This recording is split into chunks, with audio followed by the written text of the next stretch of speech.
Bonjour mesdames et messieurs, bienvenue dans un nouveau Made in USA, le podcast. On a parlé NBA, on a parlé NFL déjà et maintenant c'est le 4e épisode et on va parler Noël, on va parler des Christmas Games parce que c'est un grand événement en NBA. Et avec moi aujourd'hui j'ai vraiment beaucoup de chance.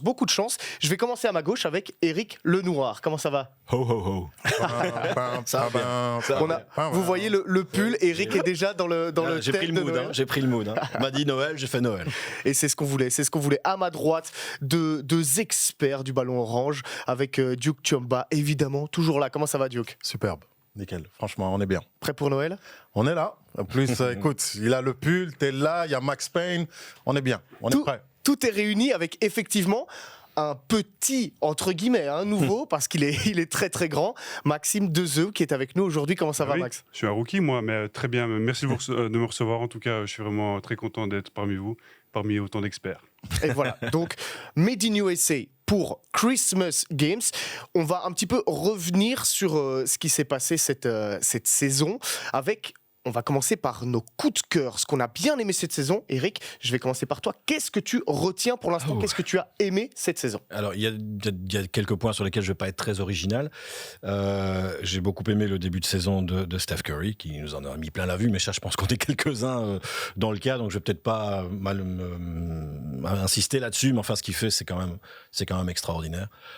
Franchement, avec une aisance, une désinvolture, et une éthique de travail qui est derrière, mais qui ne se voit pas sur le terrain, mais c'est du grand Steph Curry qu'on est en train de voir. Il est en train de mettre les choses au point. Je pense qu'il est en train de régler des comptes aussi, quelque part, par rapport aux 2 saisons précédentes. Les Bulls, on en avait parlé lors du premier podcast. On avait prévu qu'ils seraient là. Ils sont là. On avait dit que ça allait être la surprise, en effet. Et ça l'est. Et ça en fait partie, avec un super DeMar DeRozan qui commence à revenir à son niveau All-Star. Et ça, c'est une bonne chose.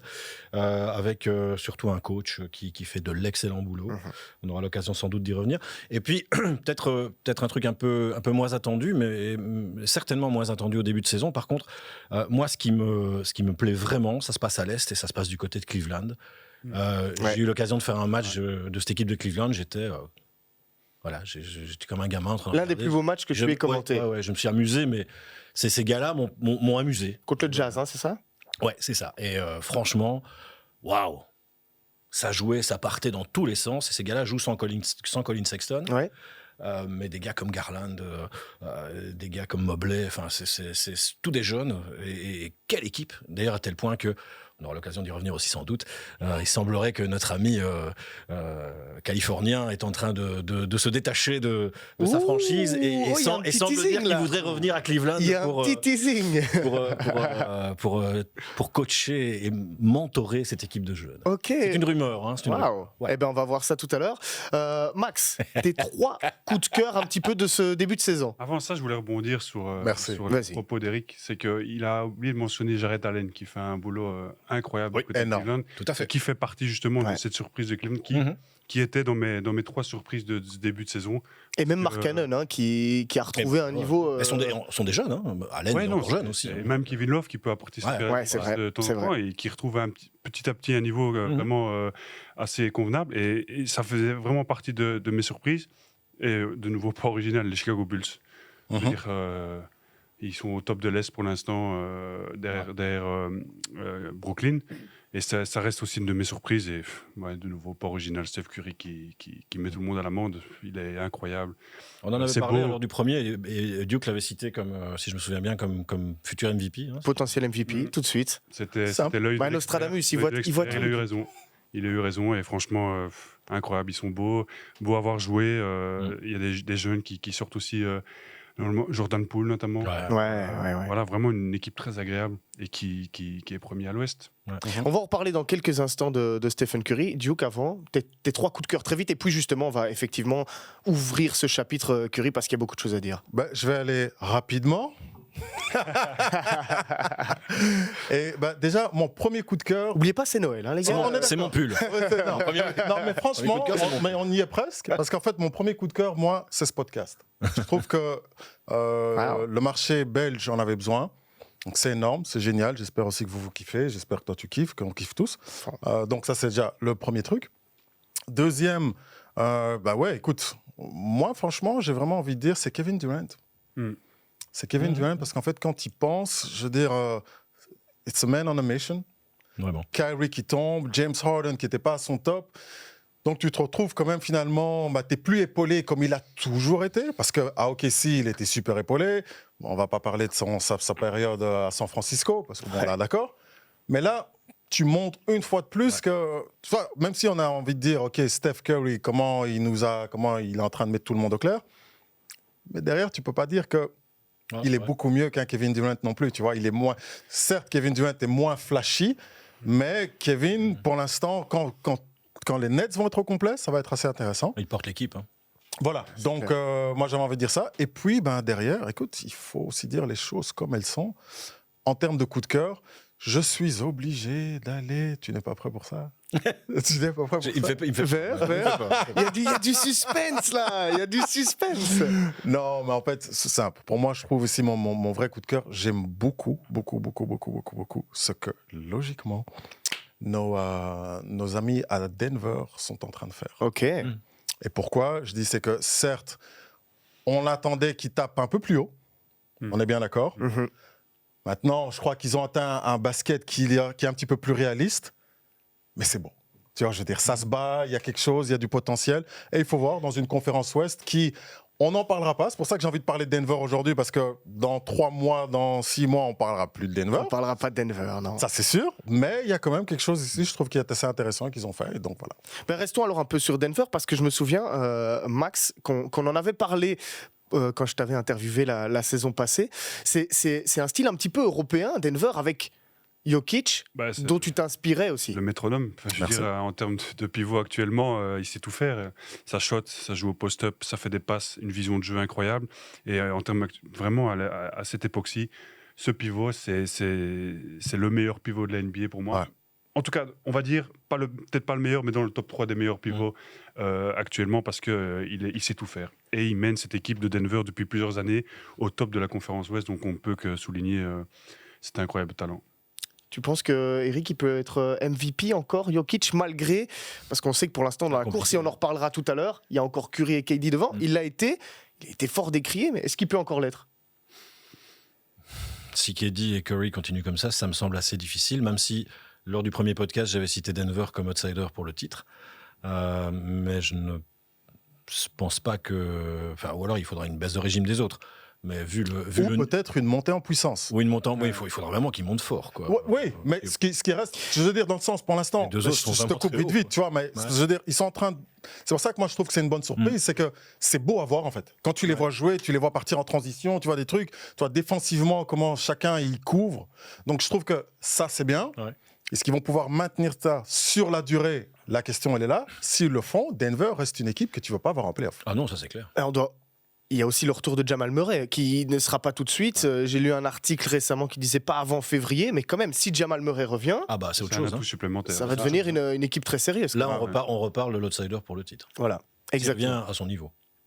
Bon, donc Denver, on est plus ou moins d'accord. On a parlé aussi des Warriors et des Bulls. J'ai envie de revenir sur les Bulls avec toi, Duke. Qu'est-ce qui fonctionne? Comment ça se fait que ça a fonctionné du côté de Chicago? J'ai pas envie d'aller avec les clichés, le coach et le ci et le ça, mais je pense que derrière, en fait, au niveau du recrutement, maintenant, tu as une équipe, c'est tous des gars qui ont goûté au plaisir de la NBA, qui ont goûté aussi, je veux dire, au revers de la NBA quand tu performes pas, hein. DeRozan, tu vois, quand il était à San Antonio, subitement, son stock avant à Toronto, il était là, à San Antonio, il est tombé là. Donc, tu as tous des gars qui ont quelque chose à prouver. Et c'est ça que tu veux voir. Je veux dire, en tant que bowler, à partir du moment où tu peux monter sur le terrain et que chaque fois que tu montes sur ce terrain, tu te dis, non, tu sais quoi, moi, je dois prouver que je suis un winner. Et tu vois, c'est la même chose avec Vooch. Vooch, il était à Orlando, il a fait des stats de malade, il était All-Star, mais derrière, il ne gagnait pas. Et tu peux dire ce que tu veux, et je crois que là-dessus, Max, on va réellement se rejoindre. C'est qu'à la fin de la journée, pourquoi est-ce que tu tannes le cuir? Parce que tu veux gagner. Tu veux gagner, ouais. Tu vois, tu peux mettre tes 30 points, prendre 20 rebonds, mais si chaque fois tu ramasses des carottes, stop. Et en fait, c'est ce qui se passe ici. C'est que tu as réellement, je pense à Chicago, c'est un groupe d'âge, ils ont une expérience NBA, donc c'est-à-dire, ils savent que ça ne va pas durer éternellement. Donc, tu n'as pas la folie du rookie où tu te dis, comme tu vois, ça se passe maintenant à Orlando, tu vois, avec tous ces jeunes qui se disent, ouais, peu importe. Non, tu es conscient de l'importance de la victoire. Et donc, et puis derrière, hey, chaque fois que tu vas au game, tu as la statue de Jojo devant. Hein. C'est ça. Ouais, il se passe quelque chose à Chicago. C'est surtout ça, parce qu'il ne faut pas oublier non plus qu'on est à Chicago et qu'il y a une culture, culture de la gagne qui est énorme. Et il y a tout ce contexte. Les Bulls, c'est les Bulls des 90s, c'est de Last Dance. Ça fait du bien de les retrouver d'ailleurs à ce niveau-là. C'est énorme. Souvent repris dans les interviews des joueurs quand ils signent au Chicago Bulls, ils disent je veux jouer pour les Bulls parce que historiquement ça et aujourd'hui ils le prouvent que voilà les Bulls au top, ça fait plaisir pour tout le monde, tous ceux qui ont grandi dans les 90s de la NBA, ça fait super plaisir quoi. Franchement un pur régal. J'espère que ça va continuer pour eux en tout cas. Ouais. Et je le souligne à chaque fois parce que je trouve qu'on ne le fait pas assez dans les médias belges. Il y a un joueur qui est à moitié belge, qui a un passeport belge, on le rappelle. Nicolas Vucevic, qu'est-ce qu'on en pense de Nicolas Vucevic, toi qui joues un petit peu à la même position justement? Ouais, c'est un joueur très correct. Hein. Je veux dire, ça fait des années qu'il enchaîne les stats. Il a ses 20 points, 10 rebonds. Mais comme Duke l'a souligné, il perdait. Et ici, il a la possibilité de gagner, de pouvoir aller loin à l'Est, même si la concurrence est vraiment très rude, on le sait tous. Et de nouveau, un petit peu un niveau en dessous de Jokic, pour être honnête. Hein, on est d'accord. Ouais. Mais ça reste aussi un pivot dominant qui s'est aussi écarté à l'extérieur. Et voilà, un très bon joueur. Les Bulls, on les voit aller jusqu'où, Eric? Moi, j'avais dit, je n'ai pas changé d'avis depuis. Lors du premier podcast, moi, je les avais cités comme fauteurs de troubles, comme équipe qui allait aller haut, mais pas tout au bout. Je maintiens ça. Je pense que c'est une équipe qui va faire les playoffs. Je les vois bien jusqu'en demi. Et je les vois surtout bien comme l'équipe que personne ne voudra jouer à l'Est. Okay. Parce que si on ne va pas perdre, on perdra. Il y a des équipes qui ne perdront pas leur tour de qualification contre les Bulls, mais qui vont y laisser des plumes, ça c'est sûr. Tiens, on parle de l'Est. Et justement, c'était une de mes questions parce que c'était un de mes coups de cœur à moi que j'avais noté. En tout cas, je voulais en parler. Est-ce que l'Est est plus fort que l'Ouest cette saison? Ça fait combien de temps que l'Ouest, on dit toujours ouais, l'Ouest c'est compliqué. Je sais pas si vous avez regardé un petit peu le classement à l'Est. Il y a eu un chiffre. Jusqu'à la 12e place, c'est que des équipes où on se dit ah ouais, quand même, Duke. Il y a eu un shift, hein. Il y a eu un shift. Pour moi, il y a eu un shift. Pas complet. Mais il y a eu une évolution. Il y a eu une évolution, mais non. Okay. Non, parce que, simple. Tu retires Brooklyn et il faut leur donner le respect. Les champions en titre, tu retires les Bucks. Franchement, je te donne 7 matchs. Golden State. Et tu me prends n'importe quelle autre équipe, mis à part les Brooklyn Nets et les Milwaukee Bucks. 7 matchs à l'Est. Qui va aller chercher les Warriors? Le Heat, les Bulls? Jamais. De toute façon, en 7 matchs contre les Warriors, qui peut le faire actuellement? Même les Nets, est-ce qu'ils peuvent le faire? Milwaukee pourrait le faire. Écoute, ils nous l'ont prouvé l'année dernière. Tu vois, dans 7 matchs, quand tu joues 7 manches, voilà, ils vont te le prendre. Et puis, même les Nets, ça pourrait être intéressant. Donc non, franchement, les gars, je suis pas sûr. Tu retires les 2 tops de l'Est. Moi, je suis pas encore vendu comme ça sur Chattown. Je suis pas encore vendu comme ça sur les autres. Non. OK. Cleveland? Je sens que les deux veulent réagir, donc j'attends. C'est très compliqué à répondre, mais pour moi, l'Ouest reste quand même un petit peu au-dessus, même si l'Est commence un petit peu à resserrer les taux. Et si les Lakers, à l'heure actuelle, et les Clippers jouent à leur niveau qu'on attend, il n'y a pas photo. Ouais. Non, c'est pour ça qu'ils se rapprochent un petit peu. On va attendre un peu pour parler des Lakers. Oui, parce que ça vient plus tard. Mais on doit d'abord le chauffer un peu. J'ai pas encore bu mon verre d'eau. Donc là, voilà, je suis pas encore chaud. Moi, mon point de vue, c'est je rejoins Duke là-dessus. Je pense que l'Est est très surprenant. Ouais. Mais un cran en dessous de l'Ouest toujours. Mais il y a eu un équilibre en tout cas, et ça fait plaisir de revoir une certaine balance. Il y a eu une remontée de l'Est, voilà, c'est ça. Clairement au niveau des équipes, même s'il y a beaucoup de déceptions, mais ça on en parlera après, je pense. Ouais. Au départ, sur le papier en tout cas, on s'est dit allez, ok. Avant c'était comme ça, maintenant on est un peu presque à la moitié. C'est presque avec peut-être en effet encore une petit avantage à l'Ouest mais les gars, vous avez concernant les Warriors.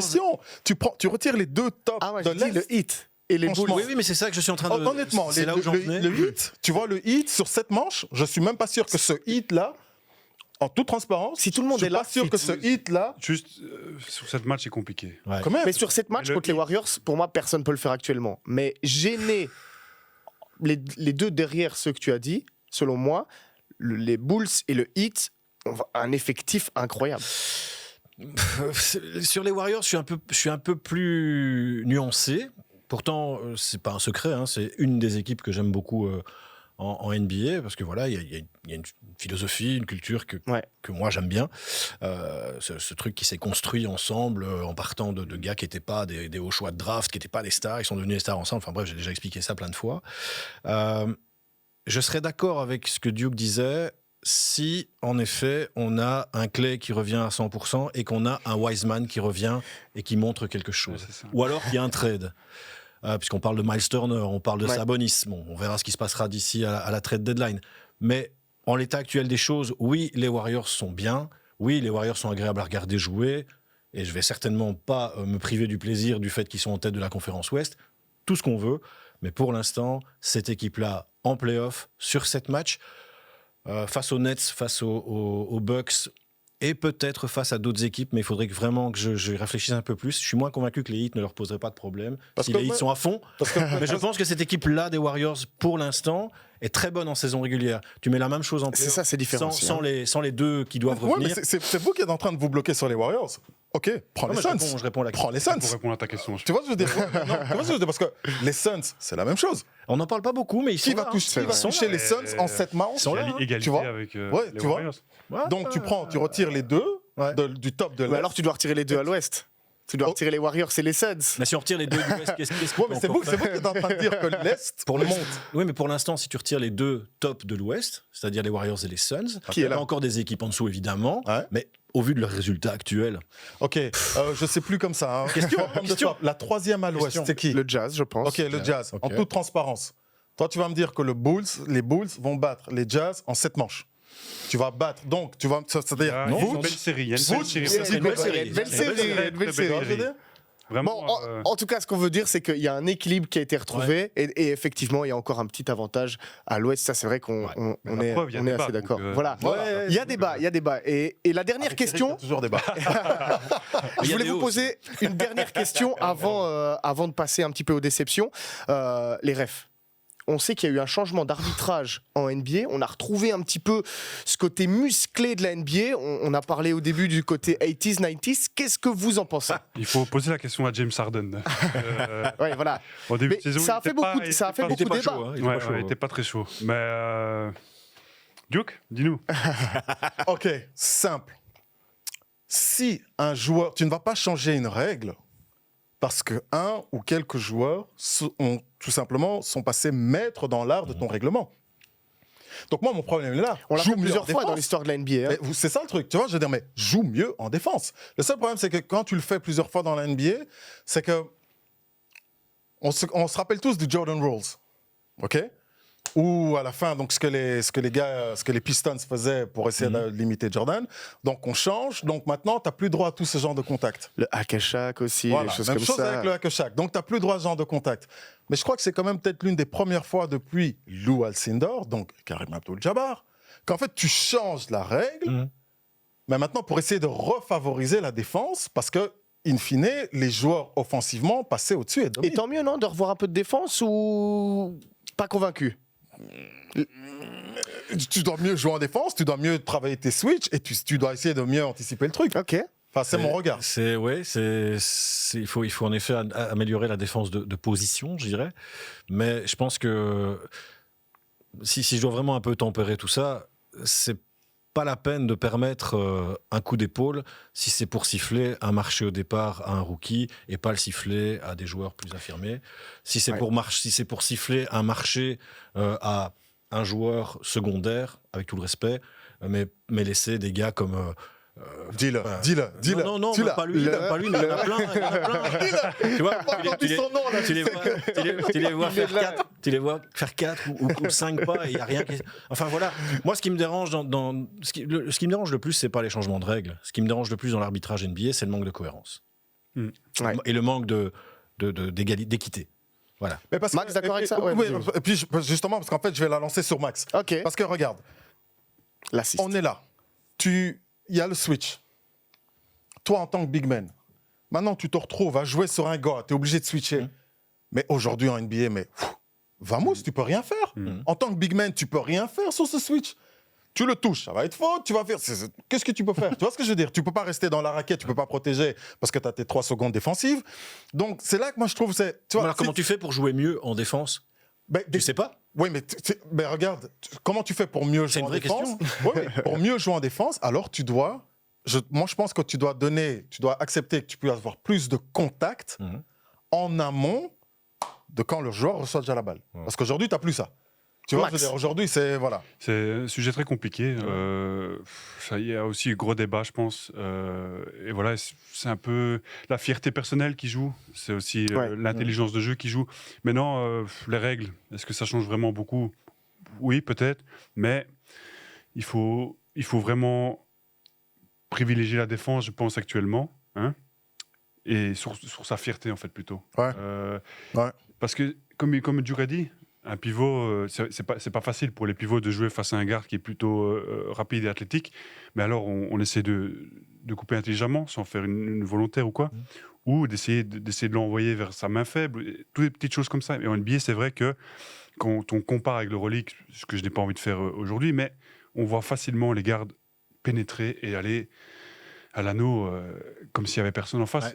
Et voilà, c'est quelque chose qui doit changer, mais non, c'est pas quelque chose qu'on change du jour au lendemain non plus, surtout dans une philosophie de la NBA qui est très poussée vers l'offensive. Donc voilà, je pense qu'il faudra du temps pour que ces règles changent réellement quelque chose.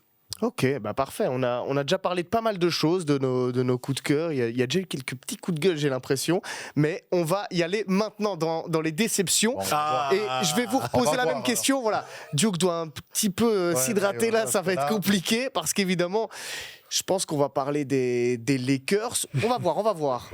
Max, dis-nous, quelles sont un petit peu tes déceptions de ce début de saison? Mais avant de commencer à parler d'équipe, moi je trouve que c'est tout ce qui est lié au Covid. Donc tous ces protocoles, tous ces joueurs qui voient le voisin de la cousine du grand-père, de l'oncle de Jackie, qui malheureusement doivent s'isoler après. Et donc ça fausse beaucoup. Beaucoup de joueurs sont affectés par ça, beaucoup d'équipes. Et du coup, il y a quelques matchs qui sont faussés, où il y a des grosses équipes qui se déplacent, des équipes un peu plus faibles, qui c'est le match de J-League parfois. Parce qu'il y a 4 joueurs, j'exagère peut-être, mais... même si elles sont nécessaires, il faut reconnaître qu'elles sont nécessaires. Je trouve que c'est triste d'en arriver là, qu'autant de joueurs ratent des matchs pour ça. Donc ça, c'était une de mes déceptions. C'est vrai que si on regarde Bulls-Lakers la semaine dernière, il y avait la moitié de chaque équipe qui était out. Oui, et puis il faut penser aussi aux fans. Il y a des fans qui traversent le monde entier pour venir voir des matchs NBA. On va en parler. LeBron James, par exemple. Oh, il a lancé là. Ils viennent de, je sais pas, exemple, d'Australie, de Chine. Ils arrivent, ils viennent voir un match. Ils viennent voir, comme tu dis, Chicago Lakers, et ils ne voient pas LeBron James. Toutes ces petites choses, je trouve que ça m'attriste un peu. Voilà. Donc ça, c'est une de mes déceptions hors équipe. Et si je peux enchaîner, moi, étant fan des Lakers, je suis vraiment déçu par le niveau de jeu des Lakers. J'étais super hype quand j'ai vu les signatures. Les Avengers, on s'attendait à... Je sais pas, quand c'est sur papier... Permettez-moi, excusez-moi. J'imagine que tu l'avais... Pas des Avengers. Attention, c'est un sujet sensible, hein, Maxime. J'ai l'impression que j'ai un peu déconné, mais c'est ma déception parce qu'on a un Anthony Davis qui, pour moi, en absence de LeBron... Bingo. En l'absence de LeBron James, ne porte pas cette équipe. Westbrook, on le connaît, on connaît, il n'y a pas de problème. Mais pour moi, c'est Anthony Davis qui était un petit peu la déception. Et j'espère que ça va pouvoir, avec le temps, un petit peu se régler. Parce que, voilà, on a envie de les voir. On a envie de voir LeBron qui soulève encore... en tout cas, moi. Je regarde Eric en disant ça. Moi, j'ai rien. Et ouais, c'est surtout ça. Et troisième déception, c'est tous ces All-Stars qui ne jouent plus. Ben Simmons, Kyrie Irving, le troisième que j'avais en tête. John Wall. Alors j'en avais 4. Je vais retomber sur le nom après, mais ça me frustre aussi. Pour des idées personnelles que je respecte parce que l'être humain a le droit de penser ce qu'il veut. Mais c'est triste pour la NBA aussi. Et c'est dommage aussi pour les fans comme tu le disais. Parlons des Lakers parce que voilà, tu as lancé le sujet. Et je pense qu'il y a beaucoup de gens, que, par exemple vous qui nous écoutez ou qui nous regardez, il y a beaucoup de gens qui attendaient les Lakers assez haut et finalement, on est déçus. Dieu qu'on est déçus quand même des Lakers. Ou pas? Ouais, non. Dire qu'on n'est pas déçu des Lakers, c'est comme dire que... Non, mais je pense, voilà. Bon, je vais laisser Eric. Soyons sérieux. Je vais donner à Eric son moment de bonheur là-dessus. Non, pas du tout. En fait, Max, il a mis le point dessus. En fait. Anthony Davis. Le vrai problème, je pense, d'Anthony Davis, c'est que là, on a l'Anthony Davis de New Orleans. Donc, en fait, on a un gars qui fait des stats, mais on a un gars qui, derrière lui, ne porte pas réellement l'équipe.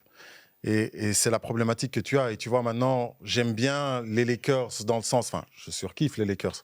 Mais même aussi, tu vois, maintenant, avec la signature d'Isaiah Thomas, mais ça ne résout pas nos problèmes. Nos problèmes, c'est qu'in fine... Ils essayent d'éteindre un feu, quoi. Voilà, tu vois ce que je veux dire. En allant signer... Qui a le feu au lac? Ouais, c'est ça. Il est chaud, là. Tu vois, tu n'as pas cette présence défensive. Et en fait, c'est ça qu'on attend d'Anthony Davis. C'est qu'on n'attend pas qu'il commence à nous mettre des 30, des 40 points. On sait qu'il pourrait le faire. Mais ce dont tu as réellement besoin, c'est que le gars, il soit là, défensivement, dans qu'il soit le clutch time, patron, qui puisse essayer de... Parce que tu sais que les Lakers doivent switcher. T'as pas le choix. Donc, tout le monde... Donc, ça veut dire que tu as besoin d'un vrai meneur défensif. Je regardais encore certaines actions de LeBron. Tu regardes, même LeBron, il joue plus en défense. Donc, c'est dead. Ouais, il te fait des putbacks, enfin, il te fait des contre, transitions défensives. Yes, et tout le monde s'enjaille. Mais dans le fond, quand tu checkes les Lakers, c'est chaud. On joue plus en défense. Donc, ça, il va falloir changer. Je suis surpris que Frank soit encore là, parce que tu sais qu'il y a un moment, l'épée de Damoclès va lui tomber dessus. Et puis alors on verra. Donc ça c'est pour les Lakers. Après je te parlerai des autres déceptions. Ouais, on va rester un peu. On va d'abord rester un peu sur les Lakers. Eric, comment est-ce que tu vois cette est-ce que tu es d'accord avec les deux autres? Est-ce que c'est pour toi Anthony Davis le problème du côté du Lake Show? On va commencer avec l'aspect Darth Vader. Alors, première chose, je suis partiellement d'accord sur le cas Anthony Davis, dans le sens où, en effet, il n'est pas leader, alors qu'on aurait pu l'attendre. Mais pour moi, le problème, il n'est pas qu'Anthony Davis ne soit pas leader. Le problème, c'est qu'on ait recruté Anthony Davis en espérant qu'il soit un leader. Ouais, ok. Ça, à mon avis, c'est là l'erreur. Pour moi, Anthony Davis n'a jamais été un leader. Et il ne l'est pas encore maintenant. Ça, c'est la première chose. La deuxième chose... C'est plutôt psychologique, alors. C'est un aspect plutôt... il arrive pas je veux dire, pour moi, il n'a pas le profil d'un leader. C'est un bon joueur, c'est un excellent joueur, il fait des stats, etc. Mais c'est pas lui qui va... Je ne vois pas lui porter l'équipe des Lakers. Ensuite, dans ce recrutement, il y a l'affaire Russell Westbrook, qui est un flop total, puisqu'on en parle maintenant de le trader. C'est vrai qu'on n'en a pas encore parlé. Donc ça, c'est pour moi un flop complet. Il y a sûrement des raisons. Je ne blâme pas le joueur, je dis juste que le cas Westbrook, c'est un flop. Si on commence à discuter... Et ça fait plusieurs années qu'il a du mal à s'intégrer dans les équipes. Donc, même chose. Mais c'est un peu comme Eddie, c'est des gars qui font des stats formidables. Enfin, qui peuvent faire des stats formidables. Mais dans le collectif, ils sont où? Ils sont pas là. Vous êtes d'accord avec Westbrook? Non, moi je suis pas d'accord sur le cas Westbrook, dans le sens où on me dit... En fait, je suis même fatigué quand on me dit, dans le cas du collectif, Westbrook, il est où? En tant que joueur, faire 10 assists. Excuse-moi. Ah oui, mais si tu fais 10 assists, c'est qu'à un moment, c'est que maintenant, ce qu'il y a, c'est que quand tu as un joueur tel que Westbrook, tout le monde doit pouvoir suivre son tempo. Tu regardes ses années MVP, enfin son année, c'est sa saison MVP, c'est ça en fait. C'est que tu avais une équipe qui roulait, qui marchait avec lui, tu vois, un petit peu comme qui roulait pour romain, lui. Voilà, qui boum, qui suit alors un Jules César qui dit, c'est quoi, vas-y, on y va, on y va. Tandis qu'ici, le problème, c'est que lui, il est là, il court, il essaye de pousser ce jeu en transition dont les Lakers ont besoin. Mais le problème, c'est que derrière, quand tu as un gars tel que Russell Westbrook, tu dois essayer de mieux l'entourer. Et la problématique, c'est là. C'est qu'en fait, les gars que tu as, il n'est pas venu à Los Angeles. Tu n'as pas des vrais shooters. Tu n'as pas des vrais slashers, tu vois. Tu n'as pas, quand tu regardes les Lakers, la grosse différence entre les Lakers et les Warriors, c'est quoi? Et il ne faut pas me dire Steph. Non, ce sont les systèmes de jeu. C'est que les Warriors, la balle, les gens bougent. Tu vois, tu as la balle qui bouge, tu as les joueurs qui bougent. Les Lakers, c'est simple. Tout le monde te check, on regarde qui est assis dans les gradins. Je pense qu'ils ont l'avant-dernier pace de la Ligue. Voilà. Donc c'est très lent comme jeu. Et donc... J'en profite, c'est parfait pour mon troisième point. troisième point, qui a voulu faire venir ces joueurs-là à Los Angeles et qui, pour l'instant, n'est pas non plus, fait ce qu'il peut par rapport à son talent qui est immense. Jamais je ne dirais le contraire. Mais qui est donc à la base de cette équipe de Los Angeles et de ce recrutement qui ne fonctionne pas? Lui. Merci. À la fin de l'envoi, on n'a toujours touche. Pas cité son nom. Hein. Donc on parle de LeBron. À la fin de l'envoi, je touche. Moi, j'en démords pas. Et je dirais même plus que son comportement sur le terrain ces dernières semaines continue à gâcher ce qui aurait pu être une legacy extraordinaire, et il est en train de tout gâcher, et ça, je trouve ça dommage. Ben non, bon, tu voulais me lancer, là, tu m'as lancé. Ah, vas-y, je te laisse répondre, c'est le dernier duel, là. Pourquoi ? Parce qu'en fait, finalement, parce que donc, aujourd'hui, tu as tous ces petits jeunes qui l'attaquent. Parce qu'en fait, legacy, non, Rico. Aujourd'hui, je vais prendre un cas très simple. On en parlait dans le premier podcast. J'adorais mes gars Houston. J'adore ici ce recrutement, les jeunes. Mais tu regardes derrière Houston, ils ont gagné, je crois, aujourd'hui, ils ont gagné 11 matchs. Et encore, si je dis 11 matchs, c'est beaucoup. Tu regardes Détroit, number one draft pick, ils en ont gagné 5. Si je dis 5, c'est beaucoup. Donc, flashback, lui là, LeBron James, première année en NBA, son équipe est en playoff. Ce que je veux essayer de dire derrière ça, c'est que c'est bien beau d'essayer de critiquer LeBron. C'est qu'en fait, maintenant, on tombe, tu vois, dans un joueur, il a toujours un cycle. Ah oui. Et là, on commence à tomber dans le cycle où, il faut dire les choses comme elles sont, LeBron fait chier. Il fait chier dans le sens où il est là, mais LeBron, il a encore des stats de malade. Tu peux dire ce que tu veux. Ah oui. Il a encore des stats de malade. Je n'ai pas dit le contraire. Et derrière, il n'y a personne réellement qui arrive à le bousculer. Mais j'ai pas dit le contraire. J'ai pas. Et alors là maintenant, tu me dis son attitude, elle est pas correcte. Ouais, mais hey, quand tu te fais manquer de respect par un gars de Détroit qui veut faire le type, qui veut se battre quand tu es dans une cour de récréation, ou que tu fais, ce fameux épisode, ou que tu as des gens qui essaient. Il y a un moment, respecte le roi. Oui. Tant que tu ne le détrônes pas. Mais tu ne peux pas commencer à se faire. Donc, c'est logique que lui est en train de bien faire comprendre à tout le monde que, hey, les gars, je ne parlais pas que de son comportement sur le terrain par rapport aux autres joueurs, même si ça peut encore se discuter, mais bon. Mais ce qui s'est passé dernièrement avec le public, etc. Enfin, aller pointer un gars, attends, t'es en NBA, gars, qu'est-ce que t'attends ? Tu crois que les mecs, ils vont te balancer des fleurs et des compliments ? Mais non, Eric, il y a un moment, il faut arrêter. On a vu, et je fais vite un switch, on a vu la même chose. Vincent, ça vient d'arriver. Ouais. Vincent Compagnie qui arrive à Bruges, on adore Vincent. Des cris de singe. Vous allez encore justifier que les cris de singe, c'est normal ? Ça, c'est pas ce que je dis, mais l'affaire de LeBron à NBA, je suis pas certain que c'était des cris racistes. Hein. Je pense pas que c'est des. Non, il parlait de son fils. C'était quand même. Mais Rico, on parle de ton fils. Tu vas pas bouger ? Je ne dis pas qu'il faut justifier. Je dis que c'est monnaie courante dans la NBA et que. Mais ce n'est pas parce que c'est monnaie courante que c'est correct. Mais non. Ah non, j'ai pas dit ça. Donc voilà. Donc il y a un moment. Parce qu'en NBA, tu as le droit. En NBA, tu as le droit en tant que joueur de pointer. Alors pourquoi il le fait maintenant et qu'il ne l'a pas fait avant ? Ça existe depuis des années. Oh ouais, mais tu sais peut-être pas. Pourquoi ? Parce qu'aujourd'hui, son fils commence à prendre une autre dimension. Qui, nous, ici en Europe, les gens ne réalisent pas. Son fils a quand même, je crois, il a 5 millions de followers sur les réseaux sociaux. Il en a plus que des footeux ici. Donc, attention, je ne justifie certainement pas ce genre de truc. Voilà, on est bien d'accord. Bon, revenons un peu au parquet, on a compris en tout cas. Mais c'est bien aussi. T'as voulu nous sauver. Non, c'est bien qu'il y ait un petit débat justement sur LeBron. On pourrait en parler des heures, effectivement. Ouais. Mais c'est bien que chacun ait son avis et on sait que LeBron, voilà, regardez, ça se passe à la caméra, ça c'est magnifique. On sait que LeBron a des haters, soit on l'adore, soit on le déteste. Mais revenons au parquet. Maintenant, on a beaucoup parlé des Lakers, donc on va passer à autre chose. Quelles pourraient être les autres déceptions ? Duke, tu m'avais dit on parle des Lakers, c'est plus d'autres choses. Quelles étaient les autres ? Les Sixers. Et ma grosse déception là-dessus, elle est, et pourtant c'est quelqu'un que je connais, mais c'est Doc.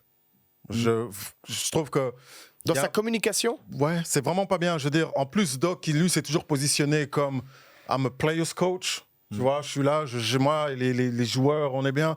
Je pense que tout le fiasco ici autour de Ben Simmons, c'est pas correct. Je veux dire, il y a un moment. C'est flou ce qui se passe. Ouais, et c'est trop facile de toujours de pointer la faute sur le joueur. Et il l'a encore fait aujourd'hui. Voilà. Et tu vois, je crois que derrière, il y a un moment, parce qu'en fait, Doc prend pas ses responsabilités. Et ce que je veux dire par là, c'est que si c'était pas pour un Kevin Garnett, aujourd'hui, Doc Rivers, il coach plus en NBA. Ouais. Parce que le seul titre qu'il a gagné avec toutes les équipes qu'il a eues, c'est ces fameux Boston Celtics où tu as un Kevin Garnett qui est parti en folie et qui ne pouvait pas perdre face à Kobe. Ouais. Donc, en fait, tu as ce truc-là. Et tu vois, moi, mon problème, en fait, il est là, c'est que Ben Simmons n'est pas un petit ange. Là, je te rejoins, tu vois, c'est comme... On est d'accord. Et je sais que Max, il a des choses à dire là-dessus aussi. Mais derrière, le coaching staff et le management doivent aussi se remettre en question. Parce que derrière, c'est pas comme si les Sixers ils sont en train de cartonner non plus derrière. On parlait du top à l'Est. Oui, Max, est-ce que les Simmons doit partir? Et s'il doit partir, où est-ce qu'on le voit bien jouer? Parce que tu en parlais justement que c'est un All-Star. Aux Sixers, je pense que c'est mort. La réaction de Embiid au tout début a été très claire. La façon dont il parlait de lui, c'était très clair. Et en plus, on connaît l'importance d'Embiid aux Sixers. Il faut qu'il parte. Il faut qu'ils aient... Ils ont cette monnaie d'échange, les Sixers, pour pouvoir essayer d'attirer potentiellement 1-2 gros joueurs parce qu'ils en ont besoin. Ils doivent le faire. Ils doivent vraiment le faire absolument parce que lui veut clairement pas rester. Ça peut faire basculer la NBA. Changer, je sais pas. Simmons qui part. La valeur de Simmons, c'est toujours la même. Mais si je te trade Simmons pour Russell Westbrook, tu prends? Au moins, j'aurai la défense de Simmons. Donc tu prends. Donc je prends. Je crois que tout le monde prend ce trade. Bien sûr, les Lakers, je bien prendrai. sûr. Ouais, Et c'est ça le truc. Ouais. Et... Ça veut dire qu'il a toujours cette valeur. Si tu l'échanges, il y a quelque chose qui arrive. Non, il a une valeur. Ça reste un joueur quand même exceptionnel. Il faut pas, hormis sa technique de shoot, le reste, encore, ça vraiment. Mais est-ce qu'il a besoin de shooter aussi? Est-ce que par exemple, toi, bon, c'est pas le même rôle, mais est-ce qu'on te demandait de prendre des 3 points? Lui, il le faisait. Moi, je le vais.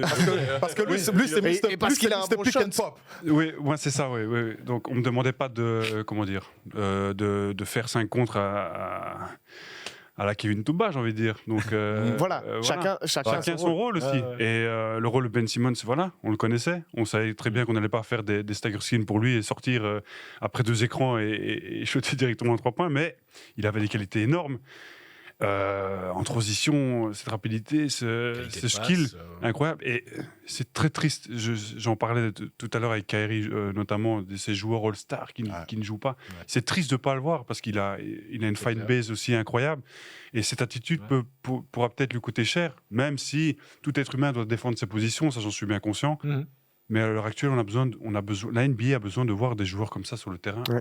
Et espérons que les Sixers vont réussir à s'entendre parce que, comme je le répète, on a besoin de voir ce genre de niveau. C'est pas gagné. Et c'est vrai que sur le pick and pop, tu as bien fait de le souligner parce que j'ai eu la chance de commenter quelques-uns de tes matchs. Il y avait pas mal de ficelles, donc ça marchait assez bien. C'est gentil, t'es gentil. Merci beaucoup pour le compliment. Avec plaisir. Rien, entre Maxime, on est là pour ça quand même. Ça. Est-ce que quelqu'un veut parler des Knicks? Parce que moi, je l'avais noté. Les Knicks, bing bang, le premier match. Ils sont là, ils disent OK, les Knicks. Et il y avait une hype autour des Knicks. L'arrivée d'Evan Fournier, que tu connais bien quand même. Kemba Walker qui est là. Et puis, on met Kemba sur le banc. Qu'est-ce qui se passe maintenant du côté des Knicks? Est-ce que tu as des nouvelles, justement, toi qui es en contact de temps en temps avec Evan? Bon, maintenant, écoute, je crois que déjà, la grosse problématique, c'est Thibodeau. Tu sais que Thibodeau, on va parler des coachs. Parce qu'en fait, en NBA, on a toujours tendance à mettre en avant les joueurs. Okay? Si tu prends le concept maintenant en partant des coachs, Tom, tu sais, son gars sûr, c'est qui? C'est Derrick Rose. Voilà. Je veux dire, Rose, c'était déjà son gars à Chatham quand il a commencé à gagner. La saison MVP, c'était lui. Donc, à un moment, j'ai envie de dire, Kemba, il savait dans quoi il allait. Et là, maintenant, écoute, il suffit de 1 ou 2 matchs. Tu sais, la problématique quand tu es joueur, c'est que tu as besoin, on doit d'abord te donner cette chance avant de pouvoir briller. Et souvent, ce que les coachs font, à tous les niveaux, c'est qu'alors, on a tendance à essayer de, tu sais quoi, je vais limiter ta chance. Pourquoi est-ce qu'on kiffe Steph Curry? On kiffe Steph Curry aujourd'hui parce que Steph, il est là, on ne nous montre pas les shots qu'il loupe. Tu vois? Mais parce que derrière, tu as un Steve Kerr qui dit vas-y, on y va. Et donc, je pense que tu vois, là, déjà, il y a un problème. Maintenant, quand on parle de New York, la grosse problématique de New York, c'est quoi? Ce sont des New-Yorkais. Les New-Yorkais, c'est comme les Parisiens, exponentiels. C'est-à-dire que ça aboie. La pression médiatique. Ça aboie, on est toujours là, nous on est New York, on est la numéro, on est là. Non. Mais c'est ça aussi, c'est intéressant ce qu'il dit, parce que médiatiquement, Los Angeles et les Knicks, ce sont les 2 franchises qui ont le plus d'attention médiatique. Est-ce que c'est pas ça aussi qui parfois leur fait défaut? Parce que tout le monde est déçu des Lakers, tout le monde est déçu des Knicks, pourtant les Lakers sont toujours en play-off, et les Knicks peuvent revenir. Je pense que la déception, elle se situe à des niveaux différents. Au niveau des Lakers et des Knicks, les attentes n'étaient pas les mêmes. Oui. Personnellement, moi je trouve que la hype autour des Knicks cette saison était complètement surfaite. Je m'attendais absolument pas à ce que les Knicks cassent tout. C'était du wishful thinking, je pense, des supporters des Knicks qui sont très nombreux. Moi, je voyais pas Kemba, après le boulot qu'il avait fait au Celtics, faire une résurrection à New York. Moi, honnêtement, voilà. Bon, malheureusement, ça se confirme. Pour des raisons qui sont voilà. Mais on savait que Kemba était plus le Kemba. Ouais. Donc voilà. Après, il y a toujours des résurrections qui sont possibles. Maintenant, pour moi, New York, c'est pas la plus grosse déception ni la plus grosse surprise négative. Je veux dire, regarde où sont les Celtics, ils sont 9e à l'Est. Regarde où sont les Hawks, ils sont 11e à l'Est. Ça, pour moi, c'est des vraies surprises négatives. Des équipes qui n'ont pourtant pas énormément changé en intersaison. Il y a quand même une certaine continuité. Cette année, elles sont nulle part. Hein. Un petit peu, ouais, sur le fil. J'ai entendu, je ne suis pas d'accord là-bas quand même, hein, dans le corner. Parce que les Knicks, sur papier, ça envoyait quand même pas du lourd, mais Est-ce que ça envoyait plus que Chicago ? Mi-lourd, quoi. Est-ce que ça envoyait plus que Chicago ? Non.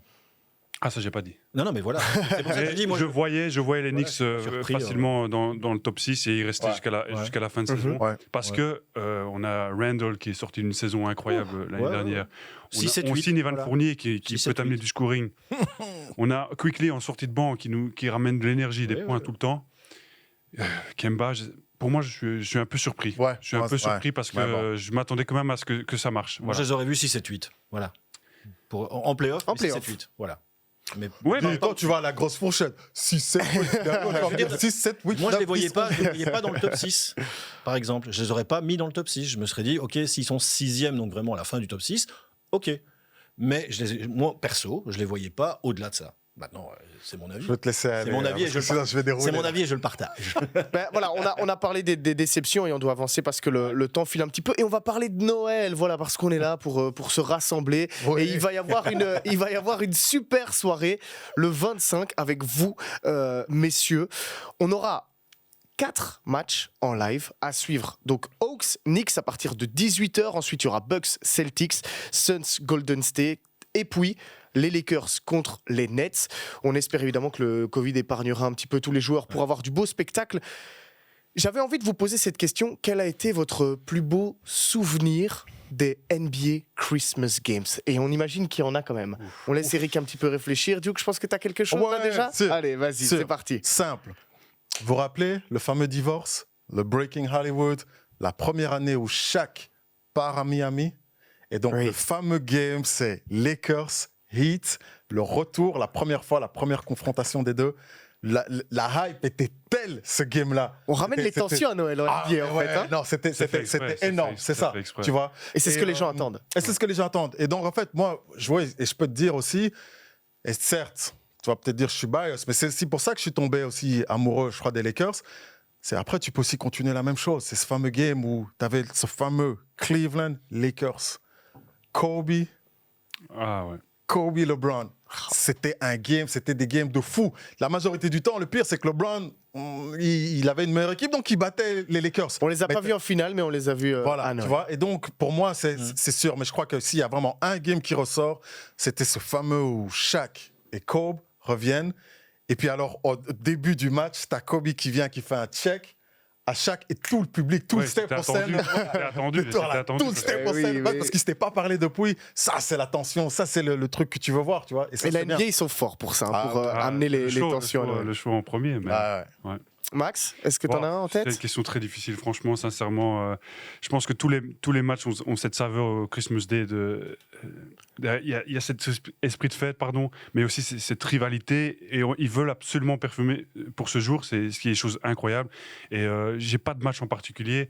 Mais maintenant que Duke vient d'en parler, franchement, c'est vrai que c'est un moment assez incroyable. Et je suis sûr que si jamais je vais en parler après le podcast, je vais retomber sur des matchs qui me reviennent à l'esprit.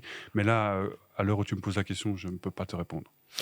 J'avoue que je ne peux pas vraiment répondre non plus. Alors, je vais prendre un autre angle. Okay. Il y a des superbes affiches cette année. Et je pense que ça va être cette année un souvenir de Christmas Games complètement original. Puisque cette année, je suis en vacances et je vais les regarder à la télévision. Soyez bons, les gars. Soyez bons, parce que moi, je serai là avec mon petit verre en train de regarder et vraiment et apprécier d'une autre manière ces affiches. De l'autre côté de l'écran. De l'autre côté de l'écran, oui. Cette année, j'ai pris des vacances, donc voilà. Et puis, c'est que des affiches à chaque fois. Vas-y. Puis aussi, tu parles de Noël. Rappelez-vous cette fameuse pub où la NBA, tu avais tous les joueurs, les shooters, tu avais KD Attitude. Et chaque fois qu'il il faisait la mélodie. Il en a des souvenirs. Chaque année, c'était incroyable. Mais on rappelle que c'est une saison anniversaire et que là, de nouveau, Bucks Celtics, c'est une affiche qui est attendue. Hawks contre les Knicks, c'est au Madison Square Garden. On se rappelle de ce qui s'est passé en playoff avec Trae Young qui a fait ça au Madison Square Garden. Ensuite, les Suns contre les Warriors, ça va être monstrueux. C'est les deux premiers à l'Ouest. Lakers Nets, on en a parlé. Vu la déception, est-ce que ça va tenir ses promesses? Ça dépend évidemment de la forme des joueurs. Un KD LeBron, c'est toujours beau. Hein. Et Kyrie qui est de retour. Ah oui. À l'extérieur, c'est là que les gens oublient, c'est ça, c'est que Kyrie is on a mission. Kyrie, il a un truc à prouver à LeBron. Oui, mais depuis longtemps, c'est vrai que depuis qu'ils sont séparés, très longtemps, c'est ça. Mais parce qu'en fait, LeBron a quand même mal parlé sur lui. Parce qu'en fait, quand il pense, LeBron a toujours parlé, c'est lui qui a gagné le titre, Tu vois, quand il était à Cleveland. Mais les gens, quand tu regardes un peu ses finales, rappelez-vous que aurait-il un problème de comportement avec les autres joueurs? Kyrie était quand même à 40 points par game. Donc, mais bon, écoute, ça va être bien. Mais parce que on va prêcher un petit peu aussi ma paroisse là. Pour le Golden State Suns, ça va être énorme parce qu'en fait, Steph Curry, Chris Paul. On se rappelle encore les mouvements là, comment chaque fois les gars les batailles de ces points de goal, ça va juste être énorme. Donc franchement content. Et quand Golden State est à Noël, c'est toujours, ça marche toujours bien. D'ailleurs, je me rappelle c'est un de mes meilleurs souvenirs, parce que je suis encore assez jeune, c'est Kyrie, je pense, contre les Warriors. C'était un match qui avait été suivi. C'était les anciennes finales, en fait. Donc c'était Cleveland Warriors. Et tout le monde regardait ce match tellement il y avait cette hype autour de LeBron, Kyrie contre Klay, qui est aussi, on parle de Kyrie de retour, Klay aussi est de retour petit à petit. Donc franchement, suivez-nous à partir de 18h sur Eleven jusqu'à 4-5h du matin, je pense. Il y aura Max, il y aura Duke, Eric est en vacances, il a bien raison d'en profiter pour une fois. C'est quoi, c'est la première fois depuis 10 ans que tu prends des vacances à Noël? À peu près. Voilà, je fais un petit coucou à ma compagne qui va enfin m'avoir à la maison pour Noël. Je crois que et vous allez profiter à deux, vous avez bien raison. On va passer aux conclusions hâtives maintenant. On va parler un petit peu de Stephen Curry, parce que je vais vous demander, on avait fait un petit peu ce petit jeu-là lors du tout premier podcast, on avait donné nos pronostics, où on en est maintenant à ce tiers de saison, plus ou moins. Qui est pour vous le favori pour le MVP? Max, j'ai envie de commencer par toi. Je dois en donner qu'un? Ouais. Faut que ça aille assez vite parce que là on n'a plus trop le temps. Ok, KD. Allez, deux. KD et Steph. Ok. De toute évidence. Sur le terrain, c'est KD. Cinderella pour le public, médiatiquement, Curry.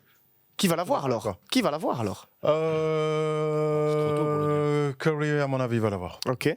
S'il continue comme ça. Les deux mêmes, je ne vais pas être original. Après, qui l'aura, ça dépendra des résultats.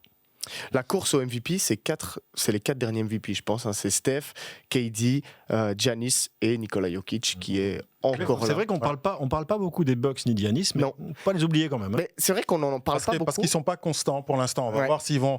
Bon, maintenant, tu as aussi un petit peu le blues du champion qui est, OK, tu connais l'importance de gagner 16 matchs, donc on attendra quand... Le printemps reviendra. J'avais une question sur Stephen Curry. On va prendre encore un petit peu le temps. À quel moment est-ce qu'on va parler de Stephen Curry dans les greatest of all time? Il l'est déjà. Non, mais dans le débat du GOAT. Parce que là, il vient de dépasser quand même un record en 800 matchs. Est-ce qu'il va pouvoir arriver dans ce débat? Avec les 3 qu'on cite d'habitude, même s'il y a aussi de temps en temps Karim Abdul-Jabbar, avec les 3 classiques, Kobe, LeBron, Michael. En fait, je vais mener le truc. Vas-y. T'es obligé de le mettre dedans. Ouais. Ok, donc il est dedans. T'es obligé de le mettre dedans parce qu'en fait, quand tu analyses le truc, c'est que, en toute transparence, the GOAT, c'est Karim Abdul-Jabbar. Dans le sens où ce qu'il a fait, comment il a changé sur le terrain, en dehors du terrain, parce que quand Karim commençait à jouer la cause des Noirs, c'était aussi compliqué. Ouais. Donc tu regardes tout ce qu'il a réussi à faire, c'est énorme. Maintenant, le GOAT des GOAT, c'est Mike Ballhead, parce qu'il a réellement amené le game à un niveau interplanétaire. Non, pour moi, le GOAT, c'est celui que je vais citer maintenant. Pour moi, le GOAT, c'est Kobe. Parce qu'en fait, Kobe, c'est un peu le bon remix. C'est le remix de Michael Jordan. Quand tu regardes. Le seul problème qui s'est passé, je trouve, entre les deux, c'est que Kobe, il a eu ces 2 saisons, il a eu 2-3 saisons où tu joues avec des Smoosh Parker, des gars compliqués, où la famille Boss se prenait la tête. Donc, ils n'ont pas pu réellement être compétitifs pour des titres. Mais quand tu regardes, Kobe, normalement, il aurait dû en ramasser 2 à 3 en plus. C'est une autre conversation. Hein. Donc, tu parles d'un gars qui, là, maintenant, il a 7, 8 titres. Tu n'as plus ce débat-là. Maintenant, ce que LeBron est en train de faire, c'est énorme. Il s'autoproclame le GOAT. C'est ça le problème, en fait, de LeBron, c'est qu'il s'autoproclame le GOAT, mais derrière, aussi bon que tu sois, tu domines dans toutes les catégories de stats, parce qu'à ce rythme-là, il va passer Karim, il va passer tout le monde, mais avec tout ça, c'est pas comme si ça va passer Karim que ça. Tu vois ce que je veux dire? Ça, on verra. Et alors maintenant, pourquoi est-ce que tu es obligé, je pense, de mettre Steph dans cette conversation? C'est que Steph, comme les 3 autres, a changé le game. Oui. Je veux dire, aujourd'hui, nos plus jeunes ne jouent plus le basket comme nous, on l'a joué. Je veux dire, tout le monde shoot. C'est simple, shooter du centre du terrain, maintenant, c'est banal. C'est lui. Venir te mettre... Attends, Steph te met 5-3 points en game, tu te dis, ah, ouais. Pas beaucoup. Pas top aujourd'hui. Oui, c'est vrai. Donc vous êtes d'accord aussi? Curry, il peut aller dans le débat du GOAT? Oui, Curry devrait aller dans le débat du GOAT. Et s'il n'y est pas encore tout à fait, il va y être à la fin de sa carrière. Il y sera sans problème. Il aura même peut-être plus de bagues que LeBron. S'il te prend une bague maintenant, mais on est d'accord, s'il te prend une bague maintenant, ça, c'est sûr. C'est chaud pour LeBron. Hein. Ah oui. La seule chose qui va être bon pour LeBron, c'est si son fils arrive et ils vont pouvoir jouer ensemble, il va créer un nouveau buzz. Voilà. On est chaud. On est chaud là. C'est pour ça qu'il prend des vaches pour Noël. Vous avez quand même des bons arguments et vous avez raison, mais c'est un débat qu'on a très souvent entre basketteurs qui suivent la NBA. Vous pourrez en parler des heures et des heures et des heures parce qu'on oublie des joueurs aussi. Hein, attention, oui, c'est ça. Hein. C'est ça le problème. Le GOAT, ça devrait être une liste de 10 joueurs. Ouais. Et donc, si j'ai cette liste de 10 joueurs, ben, je le mets dedans, bien sûr. Ok. Donc, il y est.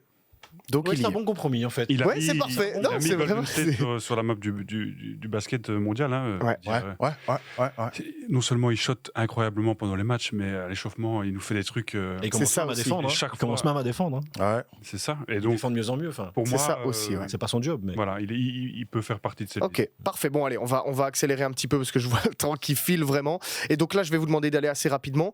Le MIP, celui qui a le plus progressé. Eric.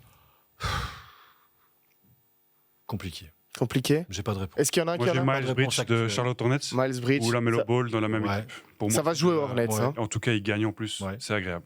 Duke, d'accord. J'ai envie de dire peut-être DeMar DeRozan par rapport à l'année passée. Franchement. Franchement, moi c'était lui. J'allais mettre DeRozan, mais bon, le problème c'est que. Il est déjà dans la ligue depuis trop longtemps. Voilà. Quoi. Mais j'irais peut-être chercher du côté de Cleveland. Il y a 2-3 gars là qui... En effet. Quand tu regardes la progression de Cleveland, elle est due à certains joueurs, mais il est difficile de pouvoir réellement en sortir un. Mais je pense que là, il y a une vraie progression collective. Ouais. Transition parfaite. Le Rookie of the Year, est-ce qu'il n'est pas aussi à Cleveland? Evan Mobley, qui défensivement est incroyable. Pour moi, c'est le mien. Pour Eric, c'est Evan Mobley, ok. Cas, au jour d'aujourd'hui. Max. C'est Scotty Barnes des Raptors. Ah ouais, c'est incroyable.